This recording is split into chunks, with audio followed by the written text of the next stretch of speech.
How would you book AJ Lee's return run? We're going to find out today. Folks, welcome back to the channel. Welcome back. I'm happy to be here. It's been a little bit. I'm prepared. I got my Vans skate highs ready to go. Got my Vans on, but they look like sneakers. Don't know how many of you are going to get that reference. The Converses are out. We are in the Vans, and AJ Lee is back. I figured instead of a yays and boos, this is what we all want to talk about. This is what the discussion is. So I asked a bunch of you, what are some things that you would like to see or how you would book AJ Lee's retirement run? Turns out she signed a full-time, multi-year contract. Crazy. It's not a one-off, confirmed. So that rocks. So that means we're getting full-blown 10 years ago, whatever it was, AJ Lee. We're gonna get into it. Before we do, please make sure you subscribe, leave likes, leave your comments, turn on the bell for notifications, and check out my Patreon for a bunch of wrestling match watch-alongs per week. All right, let's get started. First one. Well, actually, I'm gonna kind of say my piece before we dive into it. I'll kind of get the obvious in the way, and we'll kind of go into some further down the line things. So obviously, she returned. She's obviously aligning with her husband CM Punk to take on the formidable couple of a Becky Lynch and a Seth Rollins. Hasn't been announced yet, but I think we can assume that the closest match to come will be at WrestlePalooza, Becky Lynch and Seth Rollins versus CM Punk and AJ Lee in a mixed tag match.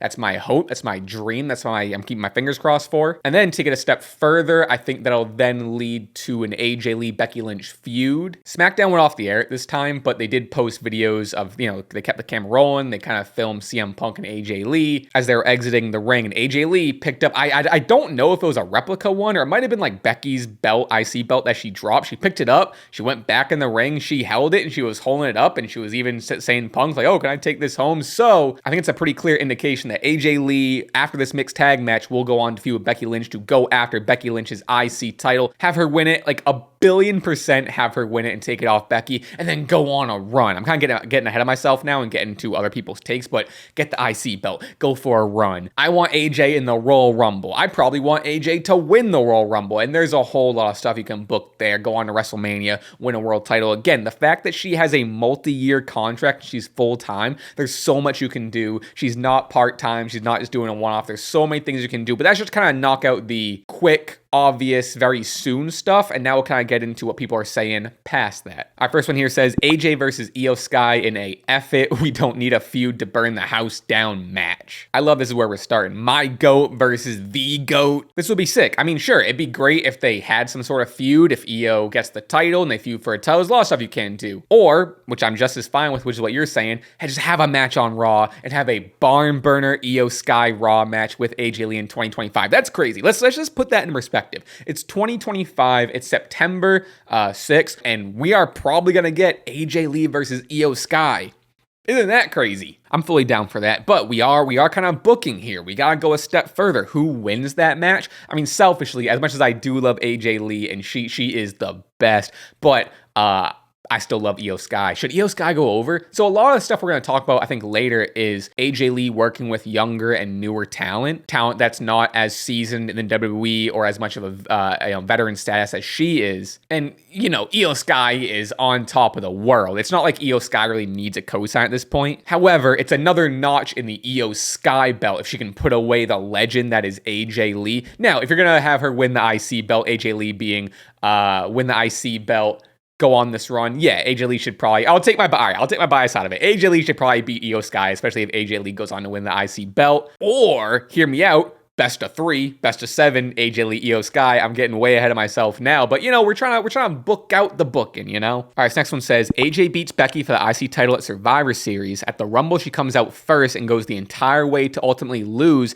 and comes second, then build a match with her and Roxanne. I'd imagine maybe Roxanne, is assuming Roxanne maybe wins or at least throws AJ out, similar to a CM Punk Seth narrative with Roxy criticizing her for leaving. First of all, yeah, I love this. I love how much we've seen Roxy being mentioned in conversation like this. She's like the first name that gets mentioned in terms of who people want to see work with her. I think it's been pretty noted how much Roxanne looks up to AJ. And Roxanne's been tweeting, like, it would be really cool to see Roxanne, who some people relate to or as the modern day AJ Lee. It would be great to see Roxanne have a feud or a story or whatever against the likes of an AJ Lee. There's so much you can do there. You can do like, I'm super young and you're old and you didn't need to come back. And like you said, like you left for 10 years and look what I built. Like you can play on all that stuff again, similar to, like you said, Seth and Punk. You can really play to the fandom as well. You can play to like I had your poster on my wall, or you got me into wrestling, or you're the reason I started wrestling. You can play on that on both sides with AJ Lee and Roxanne, with AJ Lee being like,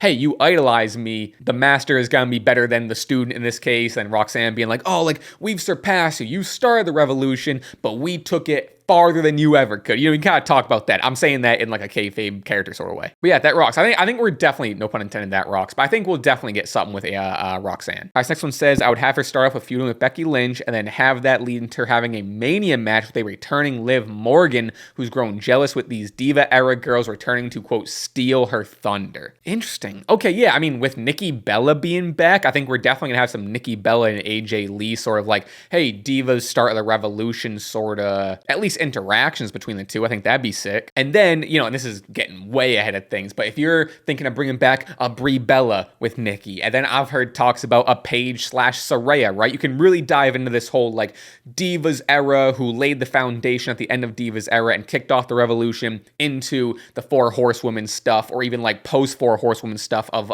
Liv Morgan and Rhea, who have really taken the ball with all the groundwork laid from the past generations mentioned and really ran with it and skyrocketed themselves, you know what I mean? So I could see you starting off with something with Liv and Nikki and then kind of transition to, oh, that was one Divas era person I took care of. Now I'm coming for the big dog. Now I'm coming for big dog AJ Lee. Now, Mania match. Is this for a title? Is just a straight up non-title one-on-one? I think if we're getting an AJ Lee Mania match, it's gotta be a big match. It's gotta be for the title. It's gotta main event. And who wins that match? I don't know. And this goes back to the conversation of AJ Lee putting people over of the new generation. I think if it's not for a title, I do think Liv Morgan goes over AJ Lee. But if we're working on the story of her entering the Rumble and earning a spot and then, you know, trying to get a world title again and her, you know, holding a world title that's not the Divas title, you know what I mean? I think you have to have AJ Lee win and hold the title at Mania. Like that's perfect. It's storybook. I saw a narrative that was really cool of, yeah, have AJ Lee win everything. Have her main event Mania. Have her win the world title. Have her kind of bask in the fruits of her labor, right? Is that the saying? Bask in the things that are great in WWE now in terms of the women's division that she really helped kickstart as being a foundational part in the revolution. I think the take went on to say like, yeah, like she never got to main event a WrestleMania or be in like these really like, you know, long women's matches, like really big important women's matches to like the degree that they are now. All right, I did have to look it up, double check, but this is also kind of something I briefly mentioned, but have her hold a women's world title that isn't the Divas champion. She's a 3-time Divas championship. She's never held a WWE Women's World Championship that wasn't like the butterfly sparkly Divas era. She deserves to hold as many modern day women's championships as possible within her run. I think all of them. I saw some people say take Mercedes gimmick, have her be belt collector AJ. I'm with it. I'm with all the stuff. So yeah, I think all of that would be very, very poetic, beautiful. Blah, blah, blah. All right, next one. This says, become the Gunther of the women's IC belt, lose it to Perez, go for the world title / WWE title. Again, maybe you could do that towards Mania. Sure, you're accomplishing a lot here. You're making her powerful. You're building up the IC belt. You're putting over Roxanne. You're setting her up for success. And then you are moving AJ on to, again, to reiterate what she deserves to hold a world title. Yeah, cool. All right, moving on. This says, have her win the Royal Rumble and then headline Mania against Rhea. I mean, that's a match. That's a fantasy match. A fantasy match that I think can come true. That is assuming that Rhea will get the title again by Mania, which isn't the craziest thing at all in the world. And like the other person said, have her enter at 1, have her run the gauntlet. Ooh. Okay, maybe this was going on the other person's thing, but Roxanne Perez, again, correct me if I'm wrong, I believe currently holds the record for longest time spent in a Royal Rumble match. You can play on that maybe with like AJ coming in first, Roxanne being in the match, and then Roxanne trying to prevent AJ Lee from like beating her record. You kind of have a timer going that's like, oh, AJ's getting close, and that's how you start that. I don't know how you book it further than that. Does AJ throw her over? Or sorry, does Roxanne throw her over, preventing AJ from getting the record? Does AJ beat Roxanne's record that she only established whatever, 1 or 2 years ago. I guess with this thought process, though, AJ does win. I mean, I'm kind of like booking it farther for the Royal Rumble, but yeah, AJ versus Rhea is sick. This is the first time I'm really seeing a Rhea mention. I think she should be mentioned more in this AJ Lee run. This one says, first handled the feud with Becky, eventually taking her title, then a feud with heel Bayley, unhinged versus unhinged, and a cherry on the cake would be AJ versus heel crazy Alexa. Ooh, a couple things you have to establish here. You definitely have to get Alexa back to heel, so there's a lot of work you have to do with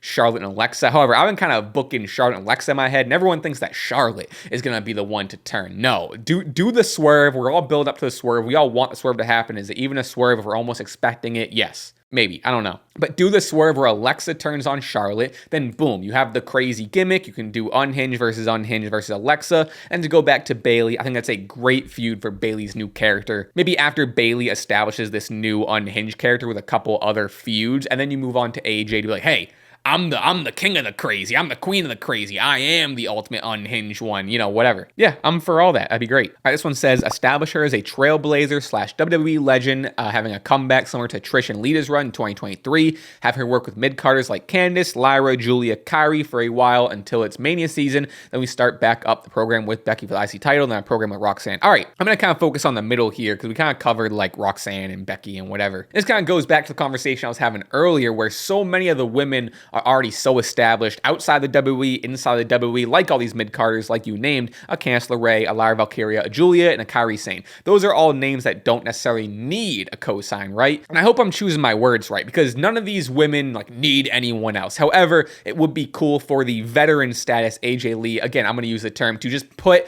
another notch in the belt of these women, like a Julia and a Kairi. Like they are legends, right? They are definitely veterans in their own right. Maybe Kairi, I think, is more so historically established than Julia. I think Julia's a little younger, correct me if I'm wrong. But speaking of Julia specifically, to a WWE audience, especially main roster audience that might need a little bit more establishing of a star like Julia, having the cosign and the rub of an AJ Lee to work with and relate to, I think would definitely help Julia. You know what I mean? I can't reiterate enough that all these women are so established. It's not like any of these names are people that AJ Lee is dragging up from the mud or pulling up from obscurity or whatever. All these women would be fine without it, but it would just be cool to continue to elevate people who are already elevated, but nothing's wrong with getting more elevated. You know what I mean? And this is a great example, I think I mentioned earlier, of AJ kind of, I mean, she doesn't really, giving back isn't like the right term necessarily, but to use her legend status to help others and put others over while she's also like going for glory with world title wins and yada yada. This one says she beats Becky for the title and then Paige returns at Mania to challenge AJ for a title a second time. All right, a couple things here. One, are you saying that Paige returns at Mania, challenges AJ on the spot, and they have their match at Mania?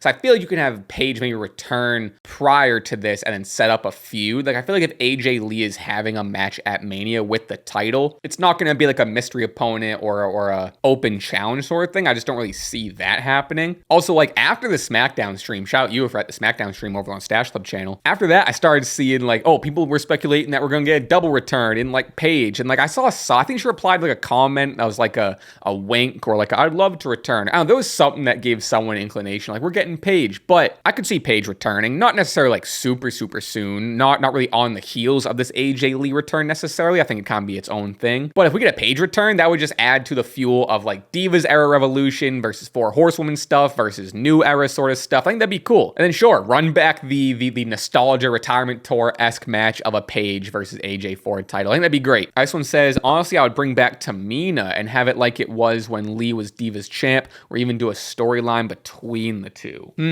I mean, like, sure, I'm all for like running back all the nostalgia feuds and whatever. At that point, I'd rather bring back Caitlyn. So I don't know. Respectfully to you and respectfully to Tamina, I don't know if Tamina is one that we need to rush to or that needs to be a priority in this AJ Lee run. Granted, it's a multi-year contract. We do have a lot of time, but like, I don't know. I don't think we need to bring everyone back. Again, this isn't like no respect to Tamina. I just don't think respectfully she's in like the top 10 or top 15 of who AJ Lee could and should and would face in this new 2025 into 2026 run, hopefully 2027. All that to say is I think I would rather focus on new stars. Like the women's division is so stacked right now with new and or young wrestlers, whether on the main roster right now or NXT. Ooh, if AJ popped up in NXT for a night or two, that'd go crazy. Give me AJ versus Sol Ruka. Give me AJ versus any woman in the women's division on NXT or just in general, period. But yeah, I mean, there's even names listed today, like, you know, Candice LeRae, Julia, Rhea, Roxanne, Liv Morgan. You know, the list could go on of people who I would rather her focus on and face